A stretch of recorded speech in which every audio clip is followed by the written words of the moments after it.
Gente, a gente vai falar sobre uma energia poderosíssima, que é a fé. Quem tem fé aqui, levanta a mão, por favor. Só que se não tiver, tá, gente? Não tem Nós problema. temos café também. Se eu não tenho fé, ou pelo menos a minha fé ainda é pequena, it's ok. Porque a gente vai destrinchar o que é esse sentimento, né? E o que ele faz na gente e com essa ligação tão importante na nossa vida, né?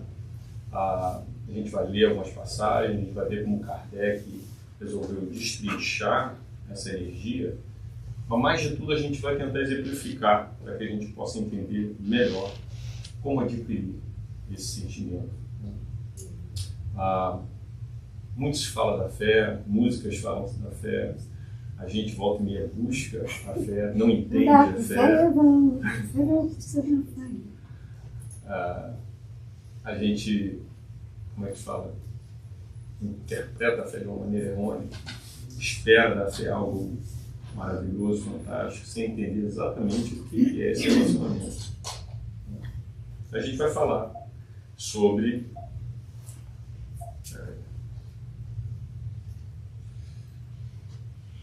o poder dela e a maneira como Kardec destrinchou. Ele coloca como a fé divina, a fé humana, a fé religiosa e a ciência de hoje em dia em relação à fé. E depois a gente conclui. No poder da fé, a gente vai encontrar nos Evangelhos uma passagem muito interessante de Mateus que vai falar sobre uma passagem que Jesus exemplifica o nosso poder em relação a ela. Quando se dirigia ao povo, um homem se aproximou dele, ajoelhou-se a seus pés e disse: Senhor, tende piedade de meu filho que está lunático, sofre muito e frequentemente cai, ora no fogo, ora na água.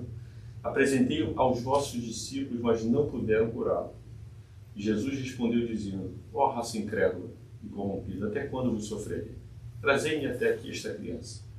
E Jesus, tendo ameaçado o espírito do mal, fez com que ele saísse da criança e foi curada no mesmo instante. Então os discípulos vieram encontrar Jesus em particular e lhe disseram: por que nós mesmos não podemos afastar esse espírito do mal? E Jesus lhes respondeu: é por causa da vossa pouca fé. Pois eu vos digo em verdade que se tivesseis fé como um grão de mostarda, que é bem pequenininho, dirias a esta montanha: transporta-te daqui até lá, e ela transportaria e nada vos seria impossível. Lógico que Jesus coloca essas alegorias para ilustrar o poder dela, né? Na verdade, o que ele queria dizer não era uma montanha física que seria passada daqui para lá, mas o poder que nós temos à medida que a gente vai desenvolvendo esse sentimento é inimaginável. Nós podemos tudo. Tanto é que em outras partes evangélicas Jesus fala: vós sois deuses, porque em espírito nós vamos alcançar uma condição na qual nós vamos desenvolver aptidões que vão realmente fazer grandes coisas. Não no nível que a gente se encontra, obviamente. No nível espiritual que a gente está, moralmente, nós ainda não sabemos lidar com essas forças inatas que todos nós temos. Não é? Nós abafamos muito esse sentimento pela carcaça, que é o corpo que a gente traz e carrega.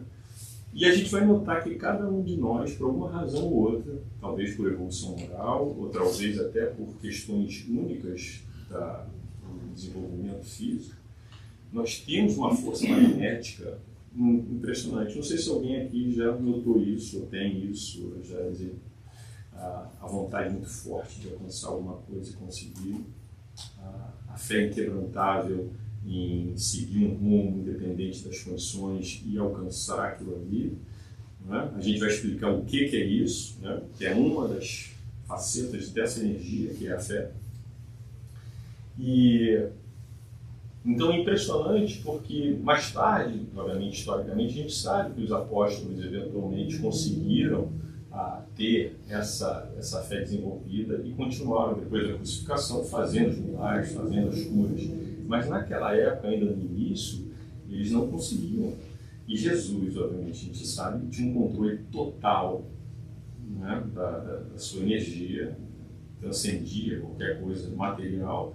E ele, obviamente, olhando a criança, já viu de cara qual era o problema. Chegou perto, acho que o espírito já vazou na hora, porque não tinha nem como ficar ali sentindo a energia dele. Tem uma outra passagem muito interessante que demonstra a fé também, que está nesse livro aqui, ó, Há 2000 anos. Quem já leu esse livro? Quem já leu? Vocês lembram da passagem? Mais de uma vez. Hã? Eu já li mais de uma vez. Vocês lembram da passagem na qual, quem não leu, eu vou explicar mais ou menos, tá? Que Públio Lentulus era um senador romano que estava na Galileia, naquela passagem, procurando áreas melhores para a filhinha que estava com lepra, e sai de Roma para ir buscar lá na Galileia, exatamente na época que um tal Nazareno aparecia, e ele ouve falar sobre os milagres desse. Mas como ele era muito orgulhoso e, obviamente, na estatura do que ele representava, que era o Império Romano, não podia ceder do seu poste a esses sortilégios desses locais indígenas, que eles chamavam, no caso, os judeus, e esses feiticeiros aí que eu ouvi falar. Mas só que o desespero era muito grande na família, porque a filhinha estava realmente em uma condição muito ruim, as feridas todas aparecendo. Só que ele era casado com Lísia, e Lísia é um espírito muito evoluído. E ela também ouve falar de Jesus, através de uma escrava, de uma serva que eles tinham, a qual ela fica muito afinizada com ela. A serva, toda vez que ia escutar as pregações de Jesus e via os milagres, voltava para lá e falava para ela: senhora, esse mestre, um mestre diferente, ele faz as coisas assim. E ela ficava encantada de escutar o que a serva falava. Ou seja, o coração já mais aberto para entender as coisas, né? Enquanto que ele escutava as coisas, igualdade. Onde já se viu eu, um senador romano, ser igual a um escravo. Eu ser, na minha posição, me igualar a esses servos. Não tem como. Então, o mal dele numa posição que ele representava, e o espírito dele, que é extremamente inteligente, tá? Não vamos descredibilizá-lo, porque é um espírito estudioso, inteligente, mas, infelizmente, o orgulho enseguecia ele de poder ver além. Mas no auge da crise, onde a criança estava para morrer, ela convence ele: procura, mestre, vai lá, procura ele, talvez eu tenha certeza que ele possa para a nossa filhinha.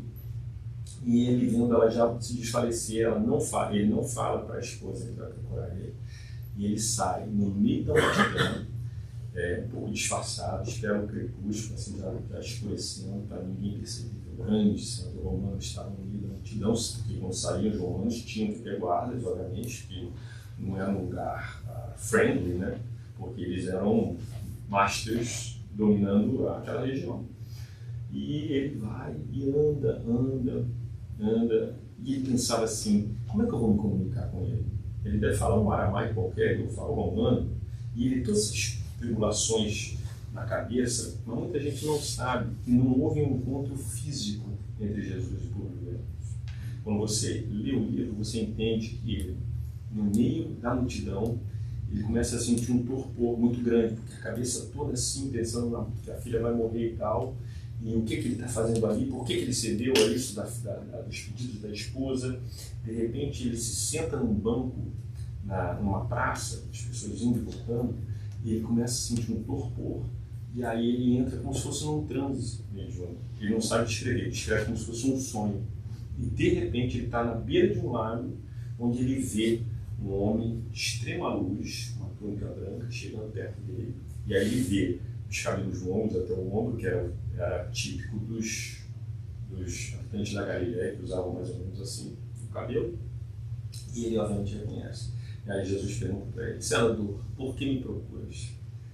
Aí ele sem entender, isso endoeu muito ele, porque ele sem entender, ele cai de joelho. Ele cai de joelho em sonho, e tentando falar, mas não conseguia falar. Jesus sabia, e Jesus lhe dá um sermão. Assim: eu sei que esse momento entre nós aqui poderia representar um momento de mudança na sua vida para o resto da eternidade. Mas eu não vou violar a lei da natureza. O que ele quis dizer com isso? Cada um no seu tempo. Não vai ser essa experiência comigo aqui, que ele, Jesus, sabia, no íntimo, não vai quebrar o teu olho. Precisa ainda séculos de sofrimento para que você consiga. Mas eu estou aqui Não porque você veio, mas porque alguém de muita fé me chamou. Ela falou da esposa. E a esposa ficava rezando. E aí, ele fala que volta para casa, né? E que a fé da tua esposa curou a tua filha. E ele volta para lá e a esposa está radiante, que a filha vai e senta na cama e está com vontade de comer agora, e as manchas estavam desaparecendo e a cura é assim. Então foi impressionante de ver aquilo, e ele, quem sabe a história, sabe que depois daquela coisa ele não quer falar para a esposa que encontrou Jesus, não quer, ele se sente envergonhado, que caiu de joelho. Ele não fala para ninguém, começa na cabeça dele mesmo tentar achar respostas do que aconteceu. Talvez esse feiticeiro deve ter criado algum sortilégio qualquer, uma coincidência, talvez que minha filha tenha se curado, talvez sejam as ervas que ela tomou, entendeu? Então ele tenta brush off aquilo que aconteceu para que não Felícios tenha a imagem do grande senador. Então você vê que às vezes como o nosso orgulho e nosso egoísmo é capaz de turvar a nossa visão na busca de um sentimento que é inato em todos nós. O Emmanuel Puglientos, né? Hoje em dia a gente sabe que na história espírita, né, Emmanuel, que foi o guia espiritual de Chico Xavier, qual foi o autor de vários livros espíritas, foi Públio Lento naquela época. Então a gente sabe que ele reencarna depois como escravo, aí depois desse livro, há 2000 anos, vem um livro 50 anos depois, que aí mostra a próxima encarnação dele como escravo, olha só, de senador para escravo, para dar uma amassada no orgulho bem, entendeu? E depois ainda vieram outras encarnações, e hoje ele, se eu não me engano, parece estar reencarnando agora em São Paulo, e já deve ter lá pelos 12 anos, talvez. Você sabe que está 25 anos. Já tem 25 anos, paulista. Vamos ver onde é que ele vai aparecer.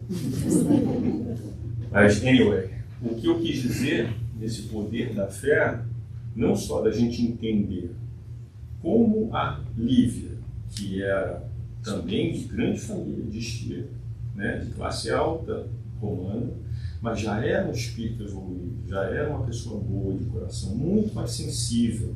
Aí, quando ela escuta as mensagens de Jesus, para ela cai como uma coisa que não é isso, agora tudo faz sentido, não é? Enquanto que o outro, completamente enseguecido pelo orgulho, não conseguia sentir esse sentimento, mesmo passando pelas dores que qualquer um passa, né? Que é a dor de ver o filho sofrendo, o filho, né? E ele, para ele, perdeu essa oportunidade. Jesus fala, você vai perder essa oportunidade, perdeu. Só vai ganhar essa fé mesmo lá alguns milênios lá na frente, ele cai realmente de joelho e muda completamente, né? E aí foi a cura, né, de tantas que Jesus fez. E a gente via esse poder que o mestre emanava.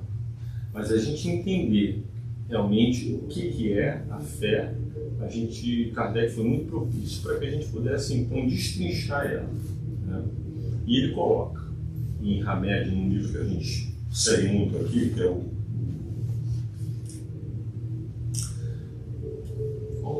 livro do Hamed, agora que eu esqueci. Renovando a Luz. Ele coloca uma coisa espetacular, que é a fé divina é o sentimento instintivo que nasce com o espírito. Todos nós temos em forma latente. E isso pode crescer, isso é alguma com a gente, né? Mas é obviamente que precisa que a gente tenha uma relação com Deus, né? Senão a gente não consegue desenvolver esse sentimento. E olha como era mais fácil na época que a gente era mais ignorante.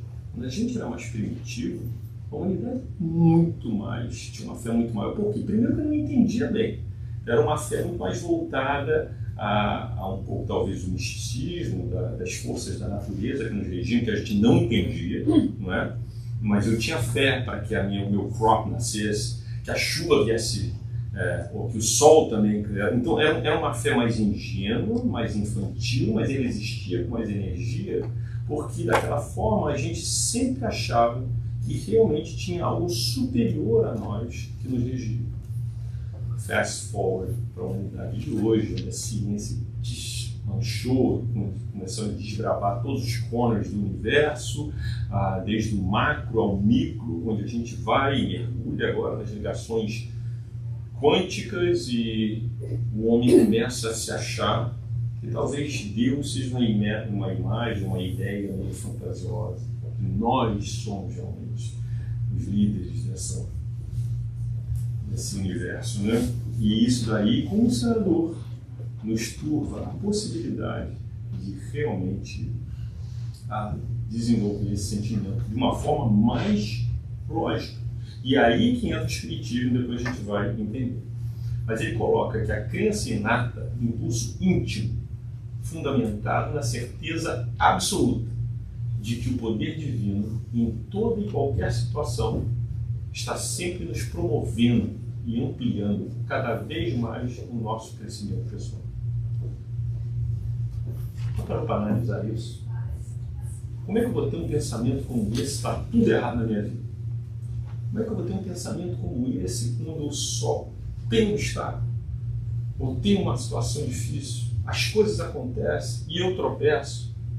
Quando a gente tem fé, a fé não significa isenção de problema. Eu tenho fé que a minha vida seja uma maravilha, que não tem problema nenhum. Não é isso. A fé, ela nos ajuda a entender e se resignar, achando forças para mudar e direcionar a nossa vida de acordo com aquilo que a gente enfrenta. Problema, desafio, obstáculo é natural da nossa vida humana. É natural. Se alguém vem a centro espírita, eu desenvolvi uma fé maravilhosa, eu vou chegar em casa, vou rezar muito a Deus para que eu não tenha problema nenhum, que minha vida seja uma maravilha até eu morrer. Então está no lugar errado, porque não vai acontecer, porque a fé não é isso. A fé não é tirar os obstáculos. A fé é entender o que eles representam na nossa vida. Né? E ter fé em Deus é reconhecer que a natureza garante a nossa própria evolução. Mesmo quando tudo pareça ruir e desmoronar em nossa volta, é ainda a fé amplamente desenvolvida pela criatura que lhe dará a certeza de que, mesmo assim, ela estará sempre ganhando. A gente está sempre ganhando. Não acredito. Não acredito porque você não conhece a minha vida. Tudo dá errado.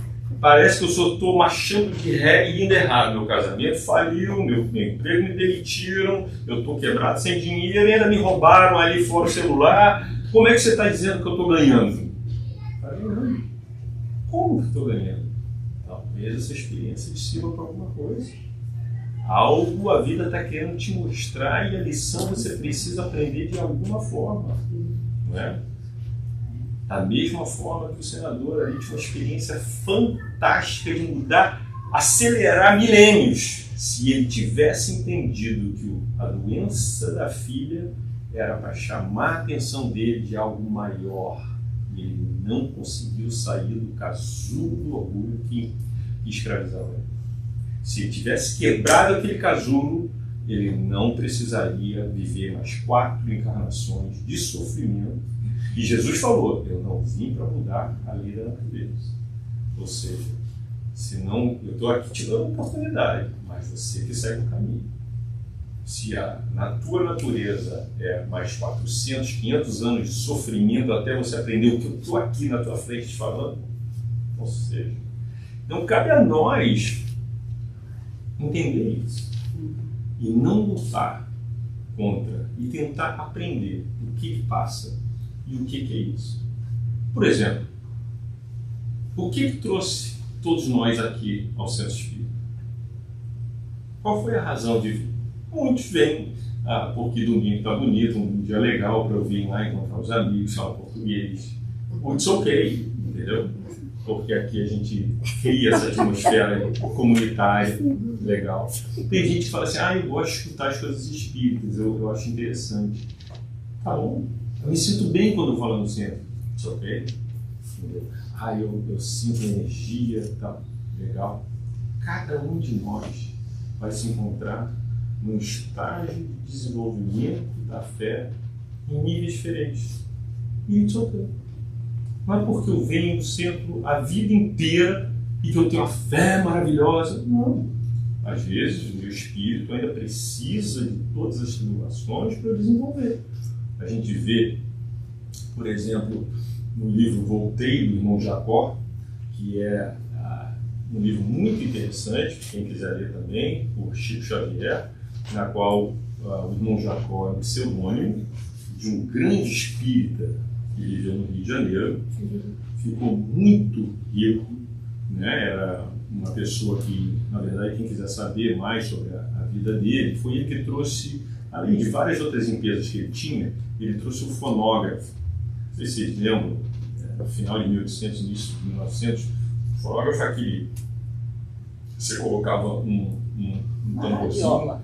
Não, radiola já está mais moderna, já tinha eletricidade. Aquela ali não, mas essa veio antes da eletricidade, né? Aí você tinha que dar um gásinho assim para dar um dínamo que gerava uma energiazinha e o negócio rodava por um certo tempo. Os primeiros não era nem disco, era um drum.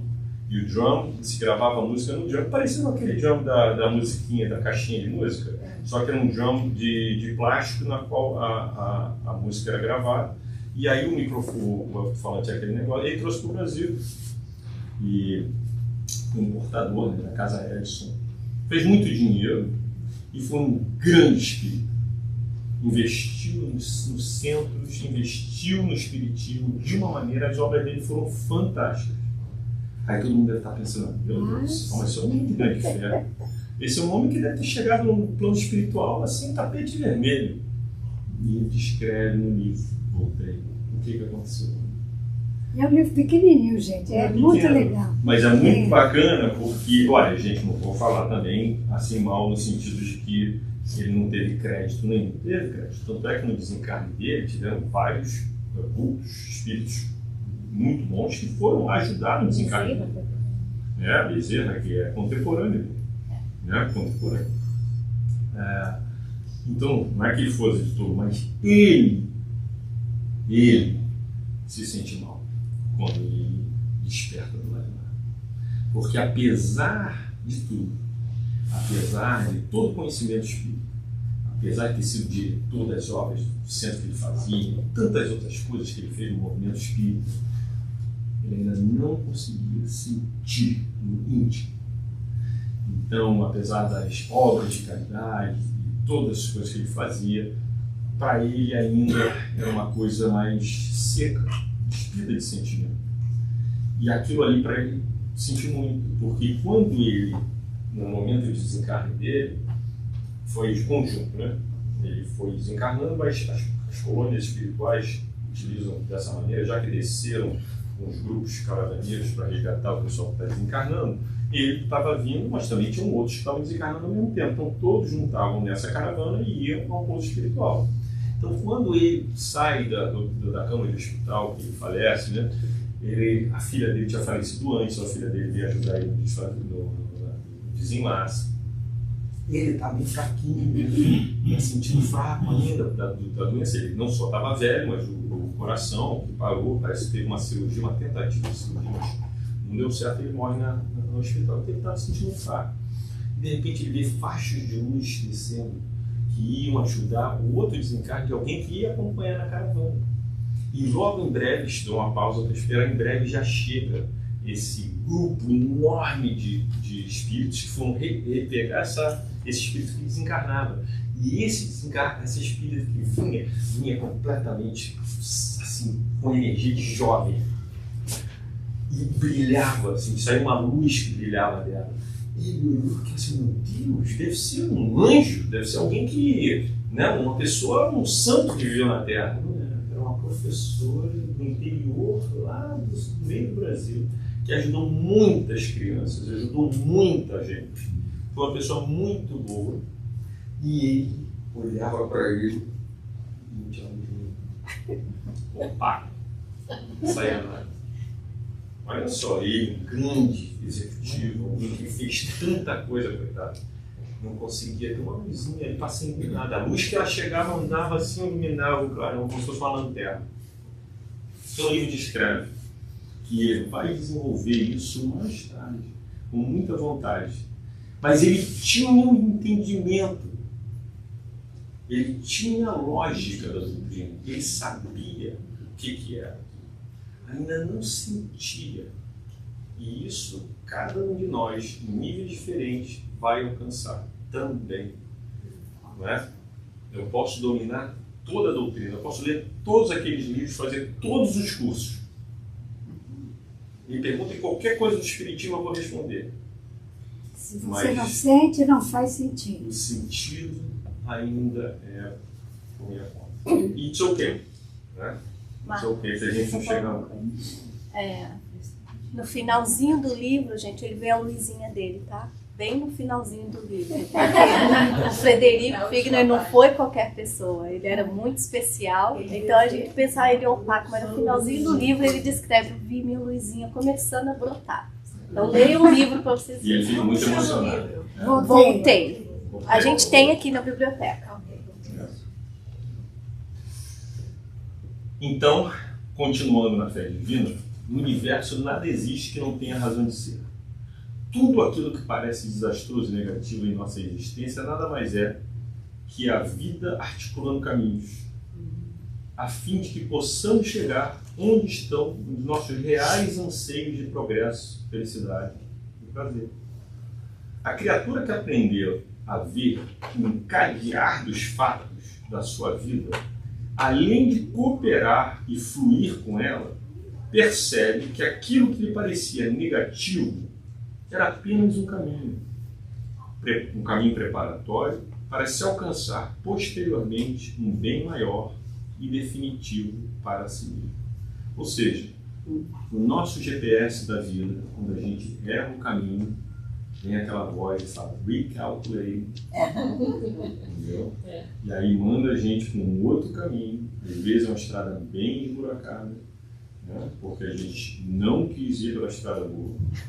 E a gente vai fazer um caminho bem tortuoso por nossa conta. Não vamos culpar ninguém. Não vamos achar que isso acontece comigo, meu GPS está quebrado, me manda toda hora para o lado errado, que o meu é quebrado mesmo, que eu sigo o meu caminho. Deu para a crise dele todo. Ela segue o GPS, mas o GPS não sabe nada, eu não sei. E eu vou pelo meu caminho mesmo, e a maioria das vezes eu estou certo. 3 horas depois a gente chega. E eu vou pelo meu caminho, que o GPS para mim não sabe nada. Mas no GPS a vida sabe. Quando a gente erra o caminho, ele recalcula. E na maioria das vezes é um extra que a gente vai ter que gastar. Todo problema tem solução. Se não tem solução, não é problema. E aí, gente, Kardec coloca, então, essa divisão entre esse sentimento. A próxima que a gente vai ver é a fé humana. Essa daí, ela é mais ativa, mais conquistável, né? Traduzindo, se existe essa palavra. Em que sentido? Isso aí é você racionalizar nas suas forças pessoais, criar hábitos para você mesmo, hábitos na maioria das vezes otimistas, na qual você começa a canalizar a tua energia em prol de conquistar determinadas coisas. Né? Então ele coloca que a fé humana é a confiança que se tem no cumprimento de uma coisa, na certeza de atingir um objetivo.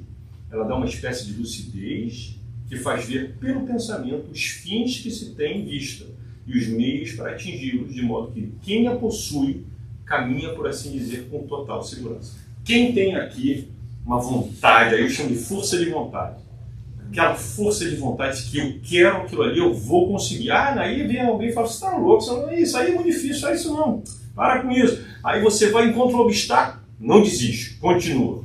Aí outro fala, desiste esse negócio aí, não é para você. E você vai e continua. Aí agora a hora não é a hora, não sei o que, você continua pensando, mas um dia eu vou conseguir. Daqui a pouco você retorna um projeto e eventualmente você consegue. Tem alguém aqui que consegue fazer assim?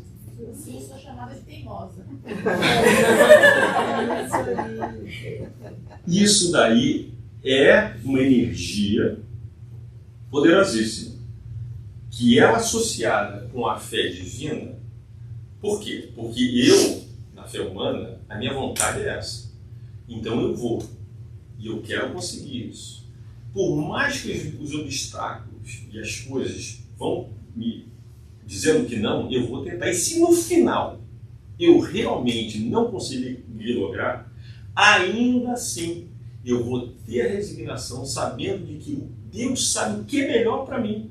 E não vou achar que aquele tempo todo foi perdido, ou que aquela minha tentativa foi frustrada porque eu não merecia. Ou não, faz parte do nosso desenvolvimento. Porque se a gente não tenta, se a gente senta na cadeira e eu tenho fé que Deus vai descer e vai me dar coisa de mão beijada, não vai rolar.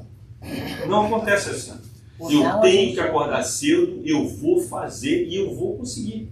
Só que às vezes, obviamente eu estou falando de coisas simples, né? No caso, por exemplo, um esportista, um estudioso que quer desenvolver algo na profissão, às vezes as coisas mais sérias que envolvem talvez sentimentos mais morais, às vezes a gente acha que está no caminho certo. A gente quer muito aquilo ali que eu tenho certeza que é o melhor para mim. E quando não consegue, se frustra porque acha que eu não sou merecedor, não estava no momento certo, o Deus não está olhando para mim, a minha fé não está forte o suficiente. Mas não, é porque aquilo ali não era, ou no timing da nossa vida certo para acontecer. Talvez vai acontecer mais lá na frente. Ou então não era bom para acontecer ali no momento.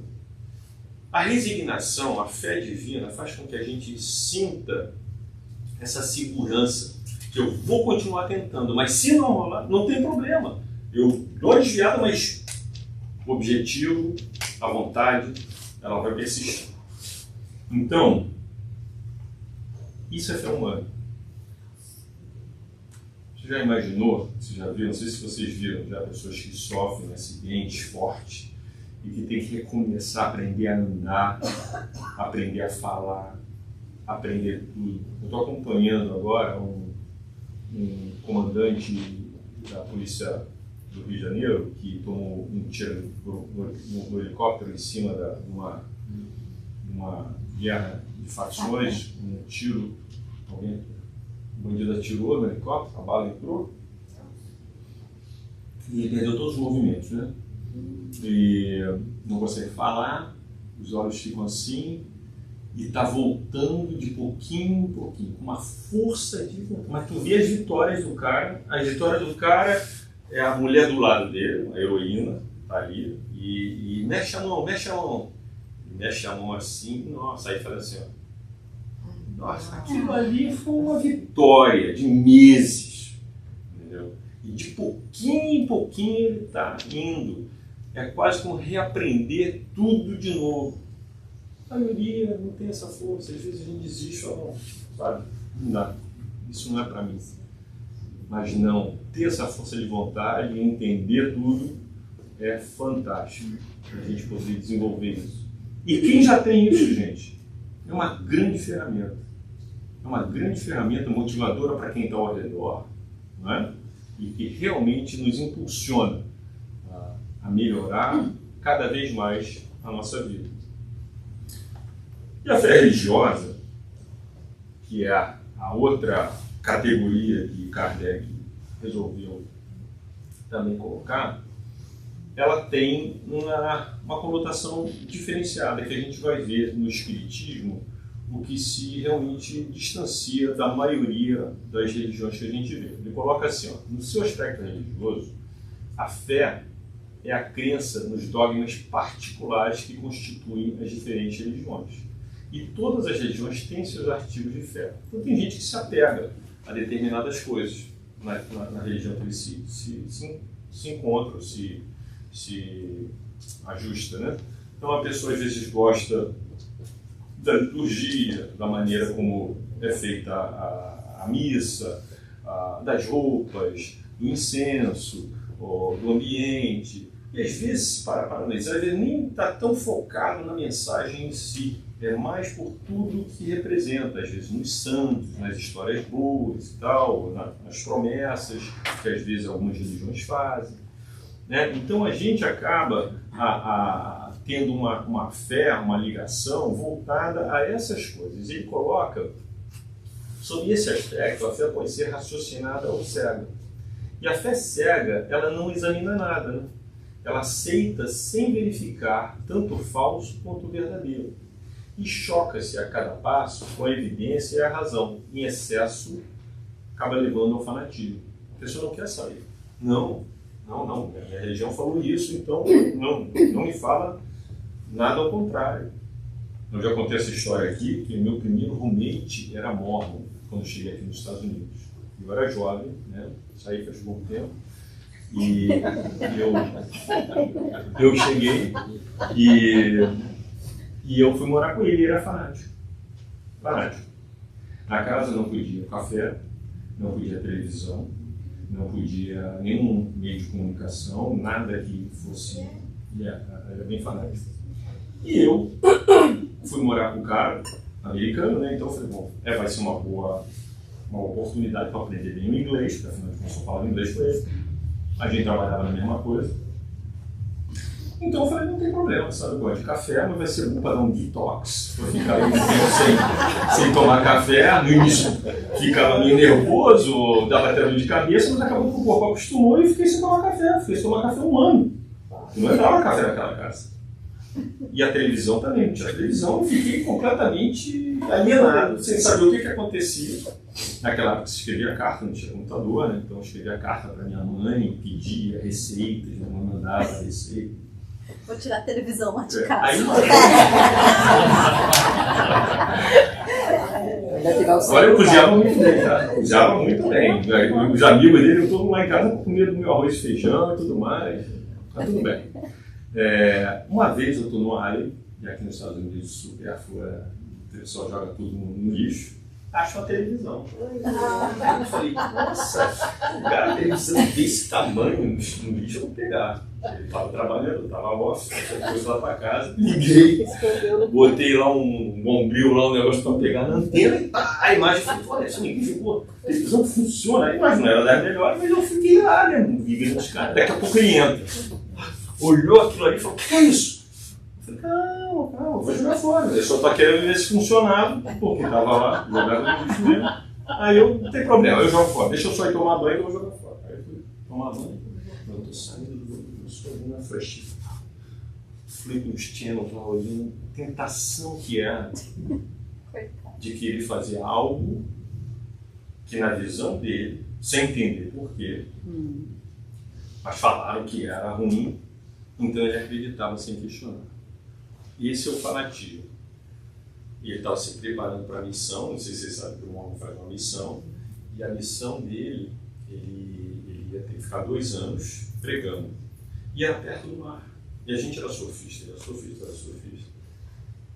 E eu falei, eu conheço esse lugar, vai ter onda lá. Pega a tua prancha. Ele falou, pera, você não tem um break, não tem um final de semana, um momento de lazer, você pode ir para a praia. Não posso entrar no mar. Por quê? O diabo controla o mar. Então vai me afetar a minha missão. Que absurdo. Que? O diabo controla o mar? Mas por que tu já perguntou, pastor, por que o diabo controla? Eu falei assim, Márcio, existem coisas que você não pergunta. Então o que acontece? É um fanatismo sem entender. Eu acredito 100%, sofro, porque é uma coisa que eu gostaria de fazer, não posso. Não entendo e me falam. O espiritismo não é assim. A fé verdadeira se constrói na razão. Eu vou construindo em cima da informação que me faz sentido. Porque senão, o castelo construído na areia desmorona. Eu vou passar por um problema na minha vida lá na frente e eu, por não entender, desmorono a minha fé toda. Porque não faz sentido. E ele coloca o espiritismo, tem na razão e na ciência um dos seus pilares fundamentais na construção da sua doutrina. Sempre nos instruindo sobre a verdade relativa e a verdade absoluta. O espiritismo não se julga detentor da verdade e nos ajuda dessa maneira no desenvolvimento de uma fé raciocinada. O que ele quer dizer com a verdade relativa e a verdade absoluta? A verdade divina é uma só. Desde a criação, as energias, a razão. Deus criou tudo, nos criou, e vivemos imersos nesse amor. Só que nós não entendemos, não conseguimos nem grasp o que é Deus. Não entendemos da lógica que vivemos. Entendemos, começamos a sentir.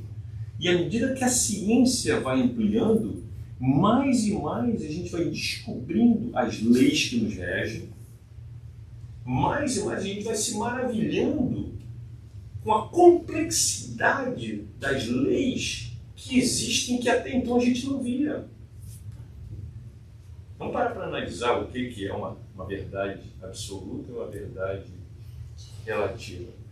Quando eu fazia ciências, na quinta série, lá em 1970, a menor partícula era o átomo. A ciência até aquele momento não tinha conseguido chegar a nada menor do que o átomo. Aquilo ali, para qualquer cientista e qualquer pessoa, se fosse falar, aquilo era uma verdade absoluta. Não existe, nós estamos falando besteira. Átomo, elétron, próprio, nêutron, acabou. Éramos grandes conhecedores da ciência. Guess what? A gente começa a cada vez mais se aprofundar. Novas tecnologias, novos equipamentos. Começamos a destrinchar e ver, opa, vai mais ao fundo. Então aquela minha verdade lá de 1970 caiu por água abaixo. Ela era relativa à minha capacidade de entendimento. A verdade única divina, ela está ali. Nós é que vamos aumentando a capacidade de percepção daquilo que nos rege. Não é? Então a gente vai entendendo isso aí. Então por isso que quando a gente fala que o Espiritismo é detentor da verdade, é só aquilo o Espiritismo, que o Espiritismo é dinâmico. Ele também vai se enlarge à medida que a gente vai entendendo mais e mais. Né? Então isso daí é beleza para quê? Para que a gente construa uma fé baseada nos pilares que realmente fazem sentido. E não como o meu rejumate, que vou te dizer, gente, eventualmente começou a tomar cerveja, começou a tomar café, tem televisão na casa, o Baratinho foi embora. Tá feliz da vida. Eu não sei se tá feliz. Não, tá até ultimamente eu fui. Estava feliz. Mas eles falam que a ciência sem a religião é manca. A religião sem a ciência é cega. Então, porque a ciência está descobrindo o que está na natureza. E a natureza, quem criou foi Deus. A gente vai crescendo, vai começar a desenvolver a capacidade de entender, que é a despertar da consciência, que tem um livro lindo sobre isso. E nunca, gente, quem estiver aqui na doutrina espírita, começando na doutrina espírita, tendo qualquer dúvida, qualquer pergunta, venha perguntar. E quando a gente encontrar algo que a gente não saiba, porque estamos todos aprendendo juntos, vamos pesquisar, vamos se informar. Mas sem o medo de achar, eu não vou lá perguntar, não. Vai ter pergunta aí, vai vir um espírito do mal aí, não sei o quê. Então, quais são as leis absolutas? São as leis morais que Jesus ensinou? Bom, em termos de moralidade, é a lei do amor que nos rege. Não é? É uma lei que, no universo inteiro, ela é válida. A nossa capacidade de desenvolver para poder grasp essa energia e aprender a viver sobre ela. Cada vez mais, à medida que a gente vai aprendendo a viver na moralidade. As leis da criação, vamos dizer, as leis materiais, também são leis que a nossa ciência, de pouquinho em pouquinho, vai aprendendo. Por exemplo, não foi Newton que inventou a lei da gravidade, ele não inventou. Ele descobriu, ela já existia, mas quando a maçã caiu, ele falou, peraí, tem alguma coisa aqui. Nossa, eu me lembro do meu neto, vovó, como é mesmo o nome daquele homem que inventou a lei da gravidade, que ele tinha que escrever? Ele não inventou não, Júlio. Ele percebeu que a maçã caiu e inventou. Nós estamos percebendo o que nos rege. Não adianta a gente dizer que não, minha verdade é absoluta, é só crer nela. Não, a gente ainda vai descobrir muita coisa. E nós, espíritas, queremos que essa ciência avance, diferente de muitas doutrinas que têm medo da ciência. Tem medo por quê? Se a gente voltar lá, sem fazer crítica, mas voltando na história da humanidade, o que a gente vai ver? O domínio da Igreja Católica, ela só existia quando ela dominava também toda a parte da ciência. A partir do momento que a ciência começa a seguir um caminho que vai diferir da igreja, tinha que suprimir. A gente lembra de Galileu, que vai estudar na astronomia e vai ver que a Terra não era o centro do universo. Que, na verdade, a Terra era mais um astro que girava em torno do Sol. Mas se a Bíblia falava que Deus criou o mundo e os seres humanos, não existe mais nada, tem algo errado aí. E quando ele vai provar matematicamente que ele estava certo, o pessoal da igreja falou: vem cá, modifica esses números aí, que senão é fogueira. E aí ele falou: não, eu acho que eu errei aqui, um 2 caiu daqui, uma raiz quadrada, estava errado. Então a gente suprimia a ciência com medo que a ciência fosse desvendar algo e fosse enfraquecer o domínio das religiões. No Espiritismo não existe isso. A gente quer que a ciência avance cada vez mais. E obviamente que a própria Igreja Católica também evoluiu e eventualmente ela começou a ver, deixando de essas alegorias do passado e começou a abrir muito mais para a ciência. E esse é o futuro. O futuro não é que o mundo todo se torne espírita, não é. As igrejas vão continuar, mas elas vão eventualmente se ajustar à evolução da ciência à medida que a gente vai cada vez mais descobrindo o que nos rodeia, não é? Acho que um bom exemplo disso são as religiões que não permitem transfusão de sangue ou doação de órgãos. Sim. Muito difícil isso. Se você falou então, é difícil para burro, porque a gente viu isso, até que estava no hospital, e teve um caso dos pais que eram muito religiosos, fanáticos, e a criança precisava de uma transfusão de sangue, e eles não vai dar transfusão, vai morrer sem a transfusão de sangue, e aí nesse caso o Estado interferiu e fizeram, e aí a criança se salvou e os pais foram lá e falaram assim: ó, pode dar proteção. Já não é meu filho. 5 anos. 5 aninhos. O sangue agora trocado, deixou ele, não sei como é que é a religião, você acha que é impuro, você acha que é impuro, então não é meu filho para dar proteção. Então a gente vê isso. Nos dias de hoje, a gente ainda não questionar determinadas práticas e achar que Deus espera isso da gente. Pois é. Realmente não é assim. Sabe o que é triste de ver? Eu vi esse pai e essa mãe saírem aos prantos do hospital. Não é que eles não amavam a filha, amavam, mas é tão distorcida a fé, eles saíram aos prantos. Tipo, vocês acabaram com a minha filha e agora não podemos levá-la para casa por causa disso. Então não é que a gente pensa, desalmado, não amava a filha, amava, chorava. Saíram aos prantos do hospital. É legal lembrar também que às vezes tudo isso, nada é por acaso, tudo serve de lição para a gente. Então, ainda que a distorção da fé dos outros ajudam a fortalecer a fé dos demais que observam, né? Então, nada é por acaso, né? Realmente é verdade. Claro que eles tenham mudado de ideia, porque depois eu não fiquei sabendo. De repente ficou igual o roommate do Max, né? Tipo, melhorou depois e voltou e pegou a Não criança. sei se melhorou, mas só às vezes eu preferia que ele tivesse ficado lá na abstinência. Coitado, companheiros. E aí a gente foi estudando mais sobre a fé e a gente viu que existe algo além de todas essas conotações que a gente está falando, a fé humana, a religiosa. E a ciência da fé está interessantíssima. A gente vê que existem estudos que sinalizam que esse sentimento, essa fé, pode sim ajudar a superar doenças. Então a gente foi procurar algumas pesquisas e a gente viu que cientistas de todas as partes do planeta se debruçam em estudos na tentativa de entender melhor a relação entre a fé e a superação de doenças. Constantemente alvo de controvérsias, a influência da espiritualidade no processo de tratamento de pacientes já é admitida até mesmo por médicos que sempre adotaram uma postura cética em relação ao assunto.